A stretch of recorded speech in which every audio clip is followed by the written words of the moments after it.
timbul puak-puak yang memecah belah kaum orang Islam. Asy'ariyah kafirkan Salafiyah, hak Salafiyah kafirkan Asy'ariyah. Semuanya tidak memberi manfaat.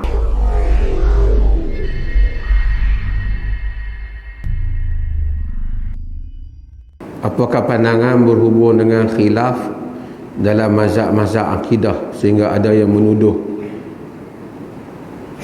sesat dan kafir antara satu sama lain seperti Asy'ariyah dan Salafiyah?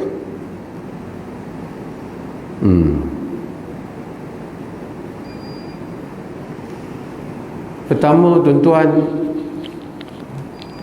kita kena tahu bahawasanya ada perkara yang usul dalam akidah, yang ni kita tak berbeza. Ada benda yang furu' dalam akidah, cabang dalam akidah, yang orang boleh berbeza. Macam dalam fiqh, ada benda yang tak boleh berbeza, ada benda yang orang boleh berbeza. Ada perbahasan-perbahasan yang memang ulama-ulama berbeza. Allah Ta'ala turun 2/3 malam, sulusul akhir, 1/3 yang akhir. Ada yang kata Allah Ta'ala turun dengan layak dengan kebesarannya, tapi dia kata kalau macam tu Tuhan sama dengan manusia, turun. Kalau dia turun, kosong tempat yang dia turun tu. Kalau dia turun, masa bila dia naik?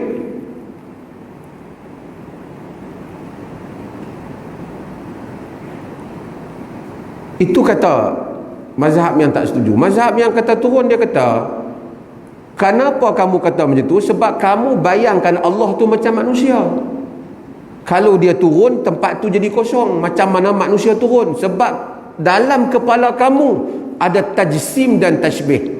Dalam kepala kamu ada telah menyamakan Tuhan dengan makhluk. Sebab tu kamu tak boleh fikir kalau Allah turun mesti tempat tu kosong, dia pindah daripada atas turun bawah. Itu maksud turun.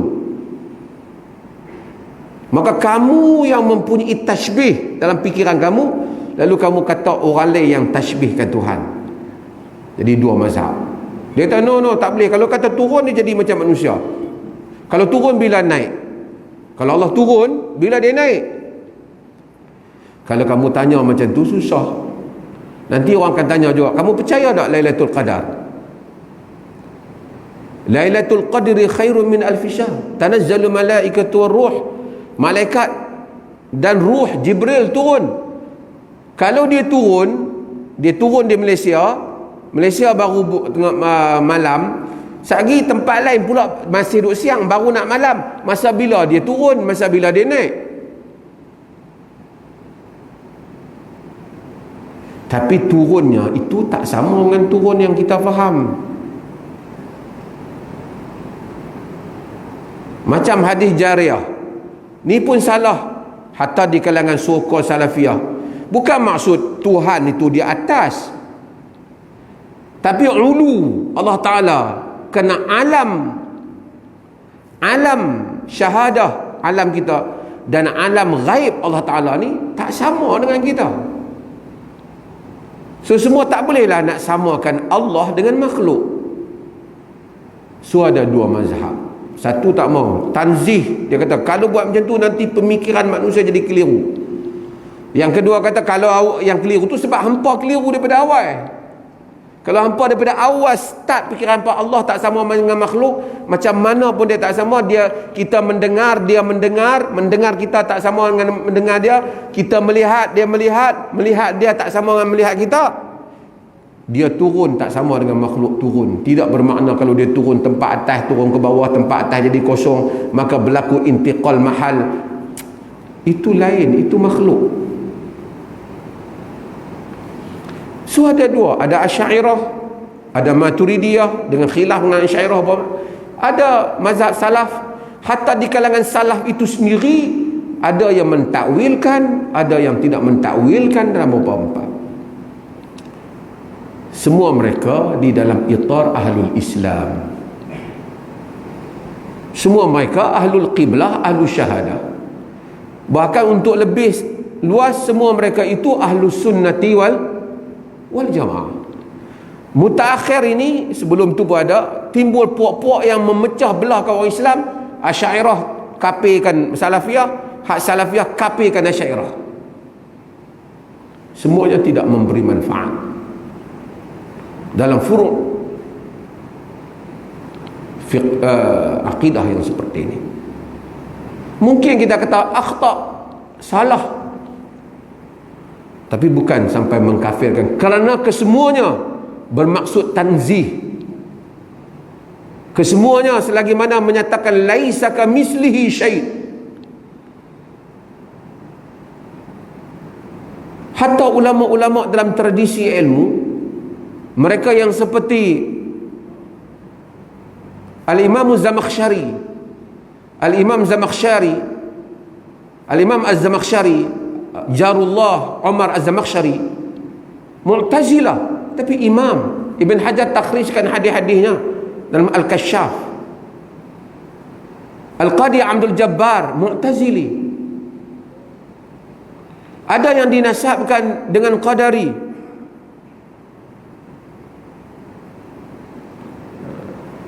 Di kalangan para ulama, Muhammad Ibn Ishaq antara yang dituduh sebagai qadar. Qatadah bin Da'amah As-Sadusi dituduh.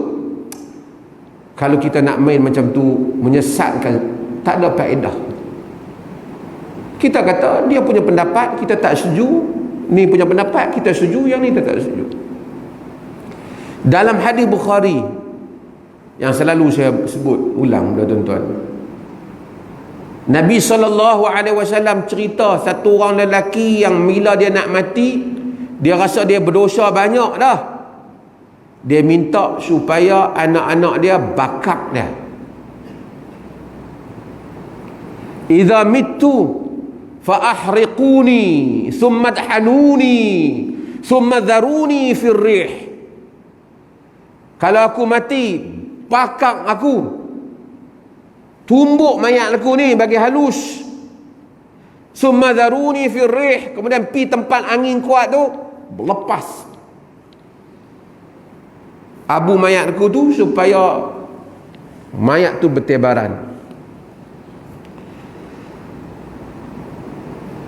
Dia kata, fa wallahi la in qadarani rabbi la yu'adzibani azaban la yu'adzibuhu ahada.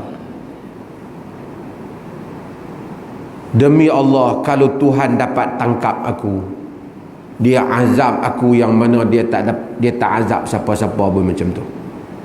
Pasal apa dia suruh tumbuk tu? Dia duk ingat bakar, halui, lepas ke angin, abu pi merata, Tuhan tak tangkap, tak boleh tangkap dia dah. Punya akal. Geng tu duk ada geng bala. Mungkin nak tu buat duk bakar tu kan.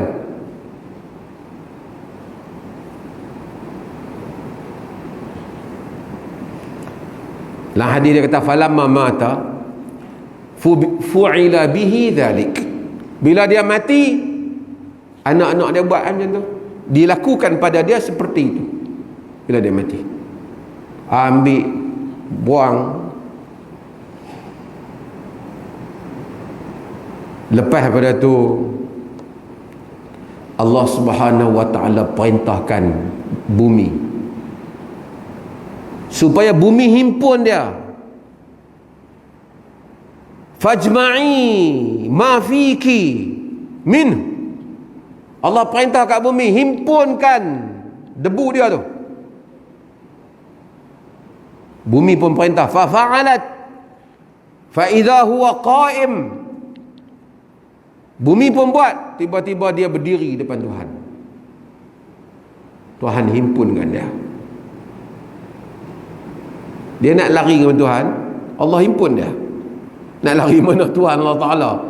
Segala langit dan bumi yang begitu luas dia punya, dia ada fikir dia boleh lari.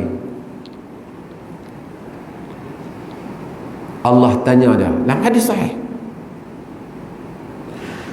ma hamalaka ala ma sana'at? Pasal apa buat macam ni? Allah tanya dia, pasal apa buat macam tu?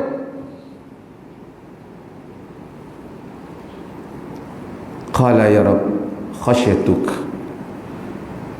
Wahai Tuhan, takut kat kau. Nabi kata faghafaralah, Allah ampun dia.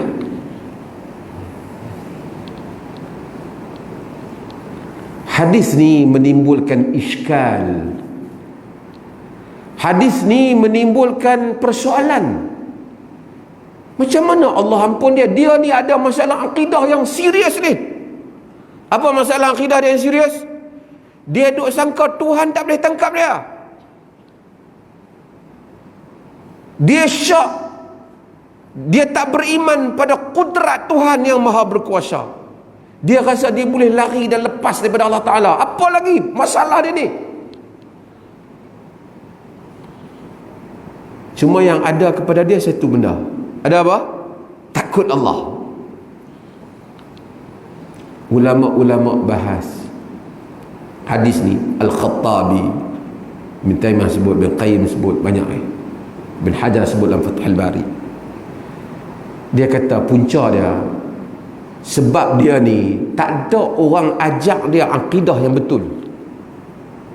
Sebab tu dia salah lah akidah dia ni. Tapi bagusnya dia ada takut kat Tuhan. Kenapa Tuhan ampun dia? Sebab dia tak dapat maklumat yang betul tentang akidah ni. Kalau ada orang ajak dia, Tuhan tu bukan macam tu, Tuhan ala kulli syai'in qadir, berkuasa atas segala-galanya. Dia tak dapat benda tu kat dia. So dia pakai ijtihad sendiri dia ya. Takut kat Tuhan aku nak kena belah lah kali ni. Tapi dia percaya Tuhan ada. Tuhan akan azab dia kalau dia salah. Kerana dia tak sampai. Wa ma kunna mu'adzibina hatta nab'atha rasula. Kami tak akan azab sehingga kami menghantar rasul. Kata dia mereka, kalau orang sepertinya diampunkan oleh Allah kerana dia salah, tak dapat maklumat yang betul. Inikala pula para ulama yang membahaskan akidah, yang bertujuan nak mensucikan Allah, yang bertujuan untuk meninggikan Allah Ta'ala, yang bertujuan nak mengikut titah perintah Allah, nak mengikut nas-nas Quran dan Sunnah. Kalaupun silap, mereka lebih berhak untuk diampunkan dibandingkan dia ni. Maka dengan itu, kita hanya kata salah, silap. Jangan duk kata ahli neraka lah, yang ni kekal dah dia ni. Ini semua kita jangan duk pi mazhab-mazhab hak duk lawan kafir mengkafir hak kita tengok yang timbul di dalam kalangan orang Islam, terutama penceramah-penceramah ni. Hari tu dah habis dah hak jenis puak hak duk kafir di mulut ni, mukafir ni. Harap jangan duk marilah yang lain-lain pula. Kita diperlih ni mengambil manhaj yang sederhana dan hal-hal yang seperti ini. Kita kata salah, lemah, pendapat yang lemah, pendapat yang marjuh, pendapat yang rajih, yang lebih azhar, yang lebih asah, yang lebih kuat. Yang lain itu kita menyatakan pendapat yang tak diterima, lemah, tetapi kita tak menghukum fulan kafir, fulan ni kafir, ahli neraka dan seumpamanya. Demikian itu bukan pendekatan yang sepatutnya.